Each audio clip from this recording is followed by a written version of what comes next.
all yogic practices. Doesn't matter what you're doing, whether you do asana, yama, niyama, pranayama, asana, whatever, dharana, dhyana, samadhi, shunya, whatever you may be doing, essentially all of it is coming from the fundamentals of Bhuta Shuddhi, or cleansing the elements. Or if you cannot cleanse, if you're such a hopeless case, transcending the elements. Vibhuti, that's why. Beyond the elements. If you cleanse the elements, you will live a wonderful life. If you're beyond that, the best thing is to transcend. Forget about living a beautiful life, just transcend the life. Because living a beautiful life is a more complex situation than transcending. Transcending means you're beyond it. What's beyond is not bothered by so many complexities of the physicality. But if you want to be in the physical and still above that, then it takes a little more mastery over the physical. If you have no mastery over the physical, you will get enslaved to the physical. So Bhuta Shuddhi essentially means you want to first cleanse it so that slowly you come to your state which we call as Bhuta Siddhi. That means you have mastery over the elements.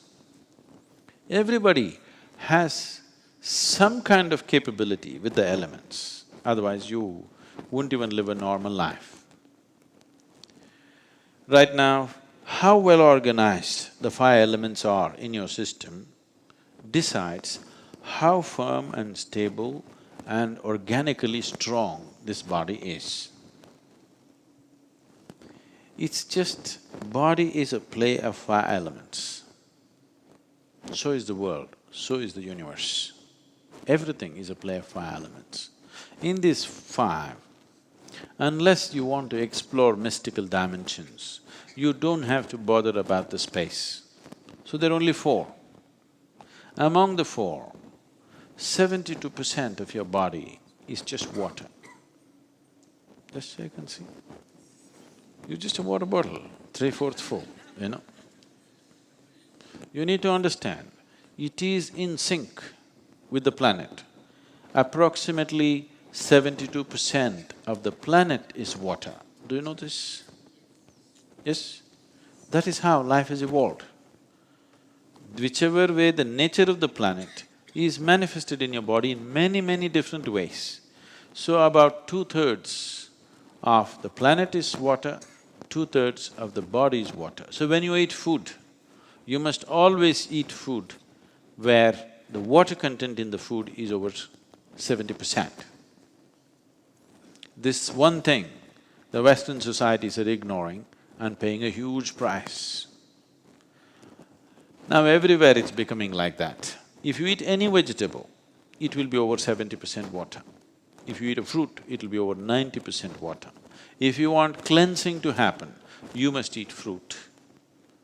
If you just want to maintain the body as it is, vegetable does this. Almost any Asian cooking usually has over 70% water naturally. That's how traditions created it, they were aware of it. It's only Western diets which are dry. You drink water, it doesn't work like that.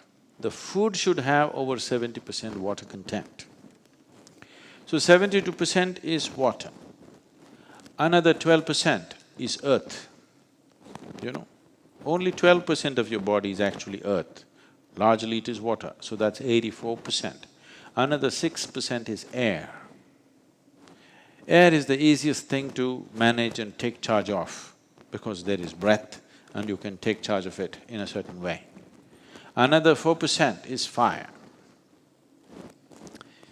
Taking mastery over fire could do many things to you, but because you are householders living in family situation, you don't have to take charge of fire.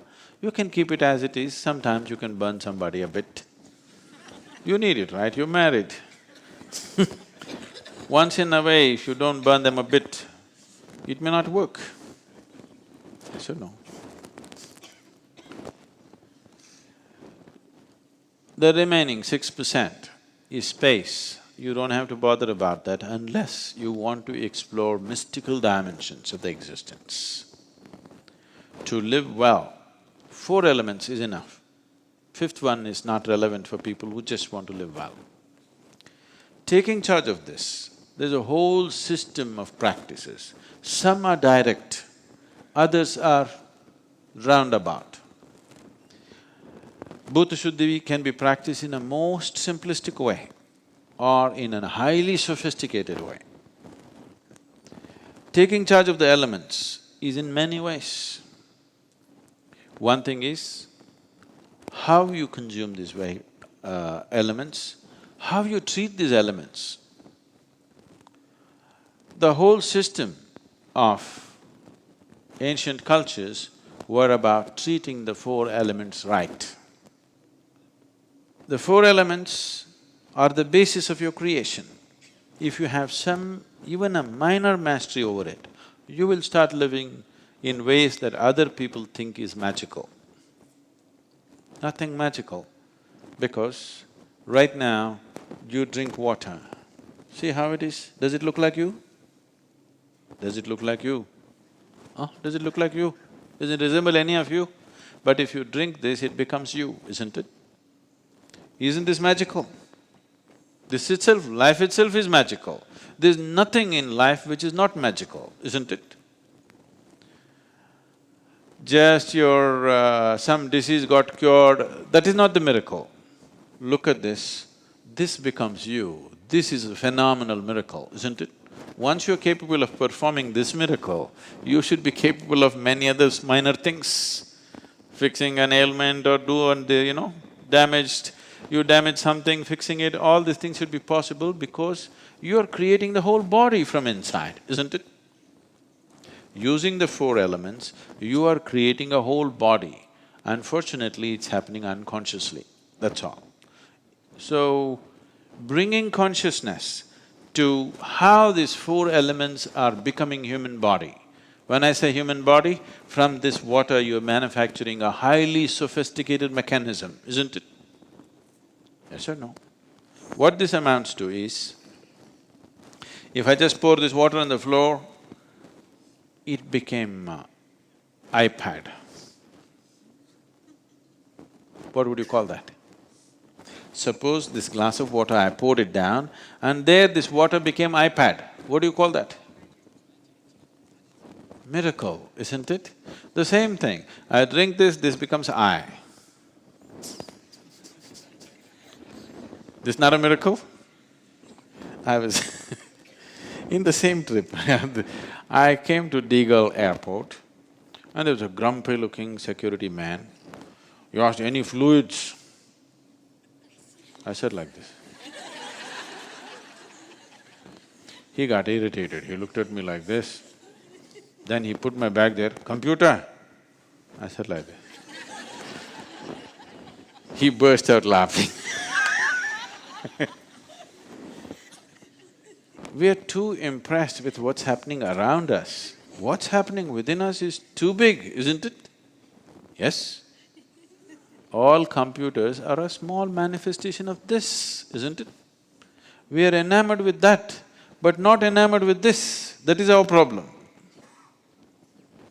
So, looking inward itself is Bhuta Shuddhi.